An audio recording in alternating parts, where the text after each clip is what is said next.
So now this is BBA Semester 2 Financial Accounting. Short answer questions I am discussing today. Each answer carry 4 marks. Out of 8 you have to write any 5. Each carry 4 marks, that is 20 marks. So this is in today's class I am going to discuss only unit 1 short answers. So let's start it. First important question I have taken as accounting cycle. ठीक है, the accounting cycle is a step by step process use to record, classify and summarise accounting information. आप practically accounts जो कर रहे हैं ना, ठीक है, प्रॉब्लम जो फाइनल अकाउंट्स का प्रॉब्लम है, फाइनल अकाउंट्स का प्रॉब्लम डायरेक्टली नहीं रहता, उसको वहाँ तक ट्रायल बैलेंस बनाने तक आपको प्रोसेस रहते हैं. ठीक है, जो डे टू डे ट्रांजैक्शंस रहते बिजनेस के, जो भी लेना देना रहता उसको पहले रिकॉर्ड करते, फिर उसको क्या करते, क्लासीफाई करते, ठीक है, एंड समराइज करते, ट्रायल बैलेंस बनाते अकाउंटिंग इंफॉर्मेशन के लिए. तो अकाउंटिंग साइकिल क्या है, ये चलते रहता है कि स्टेप बाय स्टेप प्रोसेस है ये. क्या क्या होता है उसमें, पहले रिकॉर्ड होता, फिर क्लासीफाई होता है, मतलब पहले आ रहे जा रहे पूरे सब चीज़ें रिकॉर्ड कर लेते हैं. ठीक है, ख़रीद रहे सो, बेच रहे सो, बिजनेस में जो भी ट्रांजैक्शंस हो रहे, बाद में क्या करते हैं उसको परचेज बुक में अलग, सेल्स बुक में अलग, परचेज रिटर्न, सेल्स रिटर्न, ऐसा सब्सिडरी बुक्स रहते हैं ना अपने को, वैसा लेजर में पोस्टिंग करना, ये पूरा क्लासीफाई होता, फिर समराइज होता के लिए, अकाउंटिंग इंफॉर्मेशन के लिए. It helps ensure accurate and consistent financial reporting. ये फाइनल अकाउंट बनाने से अपने को एक बिजनेस का एक्यूरेट, ठीक है, अकाउंटिंग साइकिल का ये प्रोसेस ऐसा चलने से अपने को जो इन्फॉर्मेशन रह रही वो क्या हो रही, it helps to ensure accurate and consistent financial reporting. Steps in accounting cycle include identifying, analysing the transactions. तो अकाउंटिंग साइकिल के लिए अपने को कुछ स्टेप्स रहते हैं. So first step we have identifying and analysing transactions जो हो रहा बिजनेस में, जो भी क्या गुड्स परचेज फ्रॉम मोहन, ये क्या है, आपको ट्रांजैक्शन है ये. ठीक है, बिजनेस में जो भी अपन डे टू डे एक्टिविटी जो करते हैं वो एक सिंगल एक्टिविटी को हम क्या बोलते हैं, यहाँ पर ट्रांजैक्शंस बोलते हैं. तो यहाँ पर आइडेंटिफाई करना है और एनालाइज करना है ट्रांजैक्शंस को. Next, recording journal entries. उसके बाद हम क्या करते हैं, आइडेंटिफाई करने के बाद, एनालाइज करने के बाद जर्नल एंट्रीज में रिकॉर्ड करते हैं उसको, जर्नल एंट्रीज बनाते हैं हम उसके. Then from journal entries we will post it to ledger account. T accounts को लेजर अकाउंट्स भी बोलते हैं. ठीक है, because debit and credit transactions record होते हैं इसमें, that's why we will call it as ledger account. Next, preparing an unadjusted trial balance. ठीक है, फिर एक ट्रायल बैलेंस प्रिपेयर होता है यहाँ पर. Making adjustment entries. अब कुछ आउटस्टैंडिंग रहते, प्रीपेड रहते, बिजनेस में जो भी होते ना, और उसको अपन एडजस्टमेंट एंट्रीज बोलते. फिर preparing an adjusted trial balance. पहले क्या था, अपने को एडजस्टमेंट नहीं होने से पहले अनएडजस्टेड ट्रायल बैलेंस था. फिर एडजस्टेड एंट्रीज आने के बाद अपने को एडजस्टेड ट्रायल बैलेंस प्रिपेयर करें अपन. फिर उससे जो है सो ट्रायल बैलेंस की हेल्प से जो है ना हम फाइनेंशियल स्टेटमेंट बनाते. तो फाइनेंशियल स्टेटमेंट क्या क्या रहते, एक ऑर्गेनाइजेशन के इनकम स्टेटमेंट रहता. ठीक है, if an organisation non profit organisation, what they will prepare financial statement, उनका क्या रहता, income statement, income and expenditure account रहता. ठीक है, जो प्रॉफिट मोटी ऑर्गेनाइजेशन जो रहते ना, वो लोग क्या बनाते हैं, उन लोगों के फाइनेंशियल ऑर्गेनाइजेशन का मेनली बैलेंस शीट बनाते हैं लोग, एसेट्स एंड लायबिलिटीज रहते हैं उनके. ठीक है, यहाँ पर और एक रहता है कि cash flow investment. Cash flow means how much cash flow हो रहा, इनफ्लो आउटफ्लो, कैश कितना आ रहा कितना जा रहा बिजनेस में से, that statement also we will call it as financial statement. So creating financial statements, in financial statement we can prepare 3 type of statements, that is income statement, balance sheet and cash flow statement. It's clear? Now we will do the making closing entries, then prepare a post closing trial balance. अब last में जाके अपने को post closing trial balance बनता. ये cycle जो है ना रिपीटेड होते रहती. The cycle repeats with each accounting period, in some organisations monthly, quarterly और एनुअली. ठीक है ना, साइकिल ये रिपीट होते रहती. Automation tools are often use in modern accounting system to streamline the cycle. It ensures that all the business transactions are captured and reported correctly. ये क्यों करते हैं हम अकाउंटिंग साइकिल? इससे अपने बिजनेस के जो भी ट्रांजैक्शंस रहते हैं सबको कैप्चर करके अपने को करेक्टली रिपोर्ट करने के लिए हम ये करते. It's clear no? Now let's see next question. GAAP, that is generally accepted accounting principles. ठीक है, GAAP, this is stand for generally accepted accounting principles. GAAP are standardized guidelines used in the US for financial accounting and reporting के लिए जो है सो ये use होता. Develop by the financial accounting standard board FASB. ये accounting principles जो generally accepted accounting principles रहते, ठीक है, बिजनेस में जो अपनी मर्जी में आया वैसा लिखने का नहीं रहता. जो भी हम रिकॉर्डिंग करते ट्रांजेक्शंस, दैट अकाउंटिंग के कुछ प्रिंसिपल्स रहते हैं, वो प्रिंसिपल्स को अपने को फॉलो करना रहता है. तो जो जनरली एक्सेप्टेड अकाउंटिंग प्रिंसिपल्स है उसको हम गैप बोलते हैं. ठीक है, ये स्टैंडर्डाइज गाइडलाइंस रहते हैं फाइनेंशियल अकाउंटिंग एंड रिपोर्टिंग के लिए. ये जो है सो कौन डेवलप करे? ये financial accounting standard board FASB. ठीक है, क्या के लिए? इंश्योर्स कंसिस्टेंसी रहना. ठीक है, अप एंड डाउन नहीं रहना. जैसा कि अपन अकाउंटिंग साइकिल में अभी देखे ना, क्वार्टरली ऐसा रिपोर्ट जो है सो रेडी रहना, एनुअली, मंथली. तो इंश्योर्स कंसिस्टेंसी, रिलायबिलिटी करेक्ट रहना एंड कंपेरेबिलिटी रहना फाइनेंशियल स्टेटमेंट की 1 ईयर टू अनदर ईयर कि अपना पोजीशन क्या है, फाइनेंशियल पोजीशन का, ऑर्गेनाइजेशन क्या है, how much profit is increasing और डिक्रीजिंग, कंपेयर कर सकते हैं हम easily. So ensures consistency, reliability and comparability of financial statements. Key principles include, ये गैप में क्या प्रिंसिपल्स रहते हैं? प्रिंसिपल्स ऑफ रेगुलरिटी, अकाउंट्स जो भी मेंटेन करते हैं, जो भी ऑर्गेनाइजेशन अकाउंट्स मेंटेन करती है, ये गैप के रूल के हिसाब से क्या है कि वो अकाउंट्स रेगुलर है ना. ठीक है, अपनी मर्जी में आया, जैसा 6 महीने में एक बार बना रहे, कभी ईयरली बना रहे, ऐसा नहीं. If you are following annually trend then annually आपको अकाउंट बनाना रहता. वैसा एक रेगुलरिटी प्रिंसिपल आपको फॉलो करने का रहता. कंसिस्टेंसी, दैट मीन्स रुकना नहीं. Every year you have to prepare your balance sheet, every year you have to prepare your financial statement. Consistency रहना. एक ईयर बनाए, एक ईयर में गैप दे दिए, ऐसा नहीं चलता. ये मेन प्रिंसिपल्स है, की प्रिंसिपल्स है ये गैप के. ठीक है, सिंसियरिटी रहना, प्रिंसिपल्स ऑफ सिंसियरिटी, मिसलीडिंग नहीं रहना, कुछ भी फ्रॉड नहीं रहना. ठीक है, permanence of methods, principles of non compensation, principles of prudence, principles of continuity चलते रहना, periodicity annually, monthly, and principle of full disclosure. That means आप जो भी कर रहे हो उसका जो है सो वहाँ पर प्रूफ रहना, बिल्स वगैरह जो है डिस्क्लोज रहना. Principles of utmost good for, जो भी बिजनेस कर रहे हैं आप ईमानदारी से, फेथ से करना. Gap is illegally enforce for publicly traded companies. ये एक्चुअली लीगली इन्फोर्स किसके लिए रहता है? जो पब्लिकली ट्रेडेड कंपनीज रहते हैं. ठीक है, इन्वेस्टर को हेल्प होती है इससे, ये एंड रेगुलेटर्स को एंड मैनेजमेंट को make inform decisions. So you have to write this answer for the gap. Now next topic we have bookkeeping and accounting. Bookkeeping involves recording day to day financial transaction जो भी मैं बोले ना starting में आपको के, जो रेंट पेड कर रहे अपन, परचेज गुड्स कर रहे, सेल गुड्स कर रहे, जो भी एक्टिविटी बिजनेस की होती है हम उसको ट्रांजैक्शंस बोलते हैं. तो बुक कीपिंग में क्या होता है? Involves recording day to day financial transactions. Business के जो भी day to day financial transactions रहते हैं वो हम पहले कहाँ पर रिकॉर्ड करते हैं? बुक कीपिंग में रिकॉर्ड करते हैं. ठीक है, it includes maintaining journals and ledgers. Book keeping में अपने को क्या आता? पहले तो day to day transactions record आता, फिर जो है सो journals and ledgers also. Is clerical in nature रहता है, does not involve analysis. That means book keeping can be maintain by any person. मतलब अकाउंटिंग नॉलेज नहीं है सो वाले भी जो है सो, जिसको बेसिक नॉलेज है वो लोग भी जो है सो वहाँ पर रिकॉर्ड कर सकते हैं. Book keeping clerical in nature बोलते हैं इसलिए इसको, and does not involve analysis नहीं रहता इसमें. That means double entry rule, accounting के प्रिंसिपल्स, डबल एंट्री रूल वो सब नहीं रहता. Just only they will record the transaction there. Next accounting क्या है, इन्वॉल्व इंटरप्रिटिंग रहता है, इसमें क्लासिफाई रहता है, analysing, reporting, summarising financial data.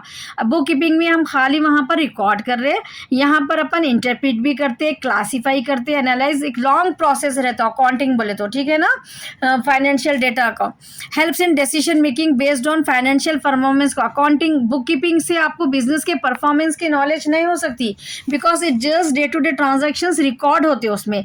यहाँ पर हम फाइनेंशियल डेटा को बनाते हैं, हम समराइज फॉर्म में अपन प्रेजेंट करते हैं अकाउंटिंग में, तो ये क्या है अपने को डिसीजन मेकिंग के लिए बहुत काम आता है, ठीक है, based on the financial performance.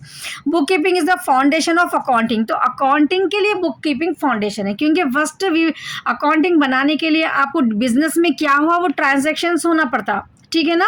आपको इंग्रेडिएंट्स ही नहीं मालूम है तो आप बिरयानी नहीं बना सकते ना, आपको क्या। तो यहाँ पर भी बुक कीपिंग में अपन क्या कर रहे हैं, बिजनेस के जो भी ट्रांजैक्शंस रहते हैं वो वहाँ पर रिकॉर्ड कर रहे हैं, वो ट्रांजैक्शंस की हेल्प से हम यहाँ पर जो है सो अकाउंटिंग प्रोसेस के में जो है सो हम यहाँ पर फाइनेंशियल स्टेटमेंट बना रहे। तो बुक कीपिंग क्या है हमारे लिए, book keeping is the foundation of accounting, ठीक है। Accounting includes preparing financial statement and interpreting the results. पूरा अपने को इंटरप्रेट होता है इसके अंदर रिजल्ट। फाइनेंशियल स्टेटमेंट बनाने के बाद आपको मतलब by seeing that financial statement बनाने के बाद आप जो है सो इंटरप्रेट करते हैं। आपको एक रेशियो एनालिसिस एक चैप्टर आता, वहाँ पर जो है सो अपने को एक्सपेंसेस रेशियो, ठीक है, प्रॉफिट रेशियो, वो तो उसमें क्या है अपन इंटरप्रेट जैसा करते, तो वो कोसी बेस पे करते अपन अकाउंटिंग की नॉलेज के पे बेस के पे करते, अकाउंटिंग इंफॉर्मेशन के बेस पे हम वो करते हैं इंटरप्रेट। तो accounting includes preparing financial statement को प्रिपेयर करना और इंटरप्रिटिंग द रिजल्ट, ये अकाउंटिंग का पार्ट रहता, बुक कीपिंग का नहीं। Book keeping only it records all the day to day activities and transactions, that's all. Both are essential for effective financial management if in any organisation.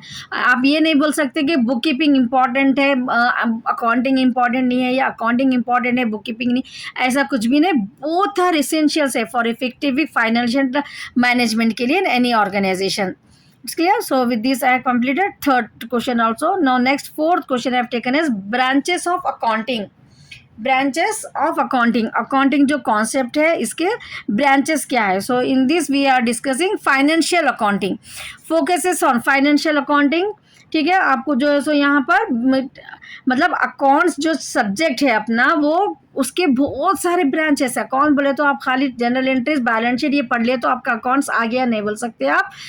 इसके बहुत सारे branches है। Account एक tree है, ठीक है। अकाउंट क्या है, यहाँ पर अपन जस्ट एक ट्री है सपोज ये, इसके बहुत सारे अपने को ब्रांचेस है, ठीक है। Financial accounting, cost accounting, management accounting, corporate accounting, like that we have so many accounts that we called as branches of accounting, ठीक है। ये जस्ट अकाउंटिंग है, ये इसके ये पूरे ब्रांचेस है ये। सो ब्रांचेस ऑफ अकाउंटिंग में हम फर्स्ट क्या देख रहे हैं, हम फाइनेंशियल अकाउंटिंग को देख रहे हैं। फाइनेंशियल अकाउंटिंग का काम क्या है, focus is on recording, summarising transactions for external use, ठीक है। एक्सटर्नल यूज का मतलब क्या है, यहाँ पर अगर हम लायबिलिटीज जो रहते हैं अपने को, क्रेडिटर्स रहते हैं। अब आपको बैंक से एक लोन लेना है अगर, ठीक है, तो आपको कोई बैंक आपके ऑर्गेनाइजेशन के जस्ट नेम से नहीं देते, they will ask the proof, आपका जो है सो फाइनेंशियल स्टेटमेंट 5 ईयर्स का बताओ बोलते हैं आप लोन लेने गए तो उसको एक्सटर्नल यूज के लिए बोल रहे हैं अपन इसलिए।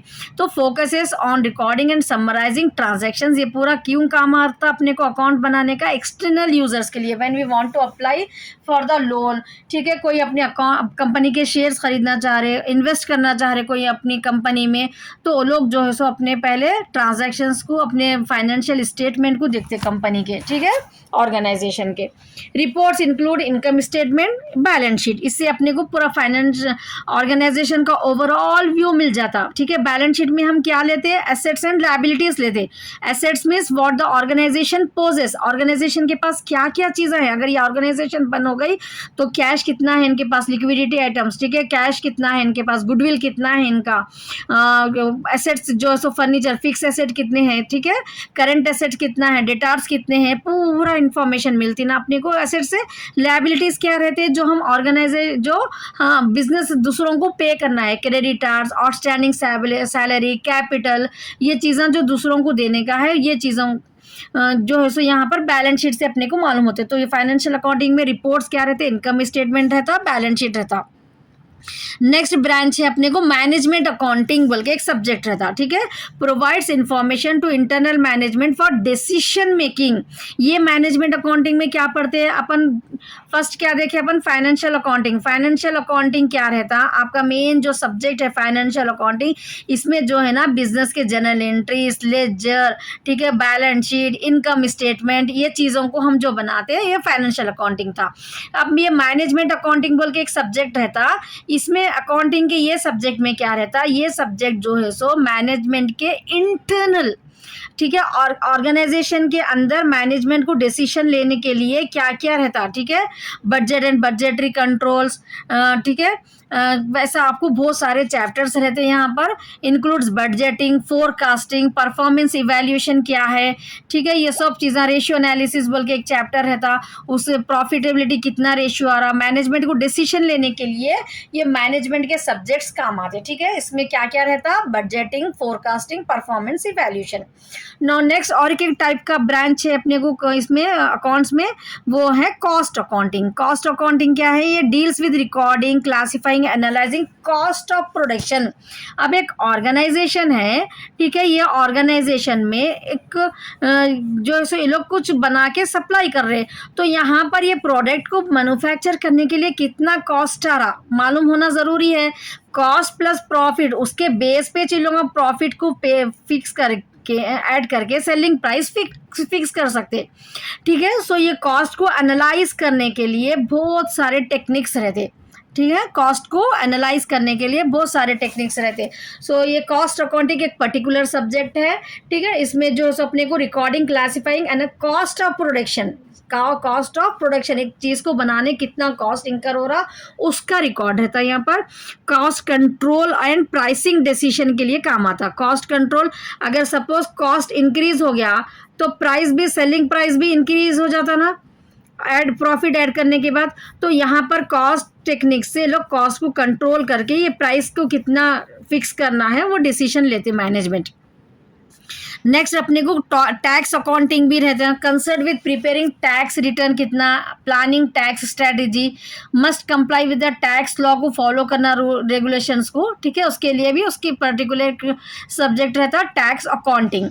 Next we have auditing also comes under the branches of accounting. Accounting के एक ब्रांच में आता अपने को ऑडिटिंग भी, ठीक है। ऑडिटिंग क्या है, ये actually it involves examining financial record. अब फाइनेंशियल रिकॉर्ड अपने जो बन जा रहे हैं, अपन बैलेंस शीट जो बना दे रहे हैं, ये बैलेंस शीट करेक्ट है या नहीं है। आप बैलेंस शीट में जो भी आइटम्स लिए वो टैली हो रही है नहीं रही, फिक्सिस से सेट, ऐसा झूठ कुछ लिख दिए आप, ये सब देखने के लिए एक पर्सन को अपॉइंट करते हैं, ठीक है। सीए जो रहते हैं ना, वो लोग आते हैं यहाँ पर, अपॉइंटेड रहते हैं, ये लोग जो है सो आके यहाँ पर ऑडिट करते हैं, फाइनेंशियल अपना जो भी रिकॉर्ड रहता एग्जामिन करते हैं उसको, ठीक है। ऑडिटिंग क्या है, ये भी एक ब्रांच है, इसलिए involves examining financial records to ensure accuracy and completeness.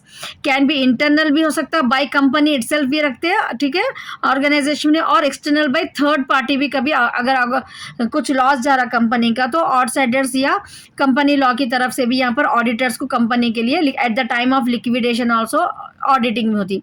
तो एक्सटर्नल भी ऑडिटिंग होती बाय द थर्ड पार्टी, और कैन बी इंटरनल कंपनी की तरफ से भी हो सकती। Now next we have classification of accounting. Account जो है ना आर क्लासिफाइड इनटू 3 टाइप्स, ठीक है, personal account, real account and nominal account. Now we'll see what is personal account. तो हर बिजनेस में कोई ना कोई पर्सन रिलेटेड रहता, ठीक है, इन्वॉल्व रहते ना कोई पर्सन। तो यहाँ पर अपने को अकॉर्डिंग टू पर्सनल अकाउंट के रूल से यहाँ पर अपने को गिवर और एक रिसीवर 2 जने रहते। इट्स क्लियर, पर्सन मीन्स इधर गिवर रहता या तो रिसीवर रहता उन्हों, ठीक है। तो यहाँ पर जो है so relate to individuals and so अगर अपन सामान कुछ उधार खरीद रहे, परचेज करें, हम गुड्स परचेज करें, तो हम जो पर्सन रहते हो वो लोग क्या रहते हैं, हमारे लिए क्रेडिटर रहते, गिवर रहते, ठीक है। जब गुड्स अपन खरीदते तो उनको क्या बोलते हैं, क्रेडिटर्स बोलते पर्सनल अकाउंट में। और जो जब अपन गुड्स लेते हम उनको अमाउंट सेल करते अपन तो उनको डेटार्स बोलते, ठीक है। तो यहाँ पर अपने को पर्सनल अकाउंट में relate to individual, personal account means it is not an individual only, it may be individual, it may be firm और कंपनी भी हो सकती है। ठीक है, पर्सनल अकाउंट में कोई कंपनी फर्म भी हो सकती है। एग्जाम्पल डेटार्स एंड क्रेडिटार्स, ये पर्सनल अकाउंट में आते हैं। ठीक है, पर्सनल अकाउंट का रूल यहाँ पर आपको अगर लिखना है तो debit the receiver credit the giver, ये ऐड कर सकते हैं आप यहाँ पर एक पॉइंट। ठीक है, rule of personal account, debit the receiver credit the giver. Now next we have real accounts. Real accounts mean it is deal with the tangible and intangible assets. ठीक है, real accounts means कंपनी के जो भी assets रहते हैं that all will come under real accounts. तो real accounts का rule क्या रहता है, इसका रूल क्या है अपने को, डेबिट वॉट कम्स इन, अगर अपन बिजनेस में कुछ परचेज कर रहे इन आ रहा है अपने पास तो डेबिट करना है, अगर कोई एसेट्स को अपन सोल्ड कर रहे हैं, ठीक है, if it is goes out we have to credit it, ये अपने को रियल अकाउंट का रूल है। ठीक है, the rule of real account is debit what comes in credit what goes out. So real account deals with the machinery and building, tangible and intangible assets. Next we have nominal account. Nominal account means revenue expenses will be there, no, अगर अपन assets वगैरह purchase करें तो capital expenditure बोलते हैं, जो day to day अपने को मतलब मंथली या repeatedly, revenue is nothing but repeated, याद रख लीजिए आप लोग, रिपीटेड जो भी कंपनी के एक्सपेंडिचर होते हैं ना, हम उसको क्या बोलते हैं यहाँ पर, रेवेन्यू एक्सपेंडिचर बोलते हैं। तो nominal account deals with the revenue expenditure and revenue income, revenue expenditure and revenue income. Nominal account deals with what, revenue expenditure and revenue income. ठीक है, so it involves expenses losses, debit all expenses, the rule of nominal account is debit all expenses losses, credit all income and gain, जो भी आ रहा है अपने को credit हो रहा है या इनकम रिसीव हो रही तो उसको क्रेडिट करना रहता, और जो भी एक्सपेंसेस रहते हैं लॉसेस रहते हैं उसको हम डेबिट करना रहता। This is the rule of nominal account. So for example rent receive, rent paid रहा तो अपने को डेबिट करना है, रेंट रिसीव रहा तो अपने को क्रेडिट करना है। सेम वे कमीशन है, कमीशन क्या रहता है आपको, कमीशन रिसीव भी हो सकता है, इनकम है वो क्रेडिट कर देना है। कमीशन अगर पेड है तो आपको एक्सपेंस है तो डेबिट कर देना है। Sales it is a income, we have to credit. So this is the rule of nominal account. Now based on the purpose, financial accounting external reporting and management accounting internal use के लिए रहता। Based on purpose, cost accounting cost analysis के लिए, tax accounting tax planning के लिए, and complaints classification इसको करने से अपने को हेल्प होता है। Correct accounting rule, golden rules of accounting we have to follow this, just know we have seen know that is called as golden rule of accounting. अगर आपको और in this way it is asked in the question, classification of accounting भी आया तो ये लिखना है आपको, और गोल्डन रूल्स ऑफ अकाउंटिंग भी आया तो ये क्वेश्चन लिखने का रहता। So if you didn't subscribe my channel, subscribe it, and in the next video I'm going to explain the short question answers of unit 2.